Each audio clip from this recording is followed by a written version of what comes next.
ำบักฮงกินจัดให้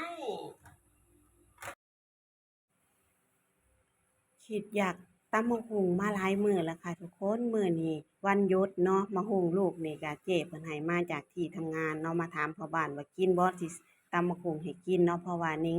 มีปลาแดกตอนอยู่เนาะทุกคนกระปุกหนึ่งบักหุ่งก็หน่วยใหญ่ใหญ่ทุกคนเอ้ยซอยยากแฮงอีหลีอะหลอ3-4แล้วก็เมื่อยหลายเติบเนาะใช้แฮงขนาดเลยบักหุ่งลูกนี่ค่ะนิ้งน่ะขี้ง้อขี้คร้านตำเพราะว่ามันหน่วยใหญ่แฮงเนาะ เปลี่ยนท่านั่งก่อนค่ะทุกคนเมื่อยแฮงเนาะซอยบักหุ่ง3-4แล้วตอนนี้ก็แล้วเรียบร้อยแล้วเอามาลงมือตำกันเลยค่ะทุกคนเอาบักพริกลงเนาะค่ะเนาะเอาบักพริกลงแบบตำแบบบ้านๆบ้านเฮาเนาะใส่กระเทียมน้ำตาลเนาะเพราะว่าคิดอยากกินแบบตำแบบบ้านนอกหั้นนะทุกคนเนาะตอนนี้เฮาก็ลงมือตำกันเลยค่ะเฮาก็สิมีมะกอกใส่นำเนาะค่ะนี่มะกอกเฮาบ่ได้กินโดนแล้วตำบักหุ่งใส่มะกอกนี่เพราะว่ามะกอกมันจะมีเป็นส่วงเนาะ บัดนี้นิ้งน่ะใส่หมักเอิกนำเด้อมื้อนี้เด้อหมักเอิกแบบหมักเอิกข้นน่ะนะทุกคนเนาะตามแบบบ้านๆเด้อตามแบบบ้านนอกใส่ปลาแดกต่อนเนาะค่ะเนาะซอยมะนาวลงไปเลยเอาแบบนัวๆเลยค่ะทุกคนเนาะถ้ามาเบิ่งสีสันนำกันจะออกมาเป็นแบบใด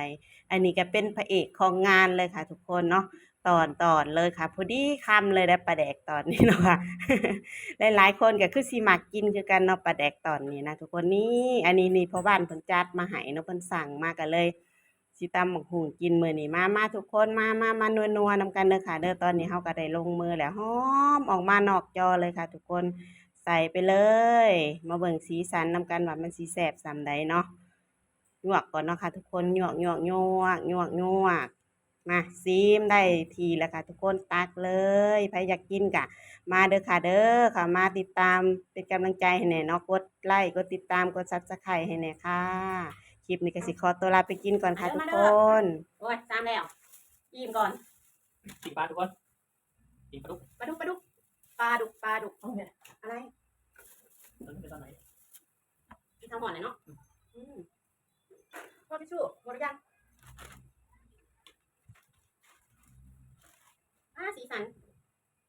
อย่างจัดเลยใส่ปลาแดก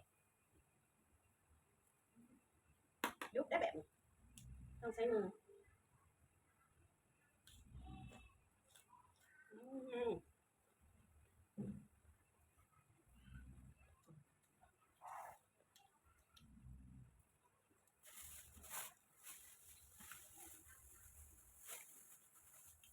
ิน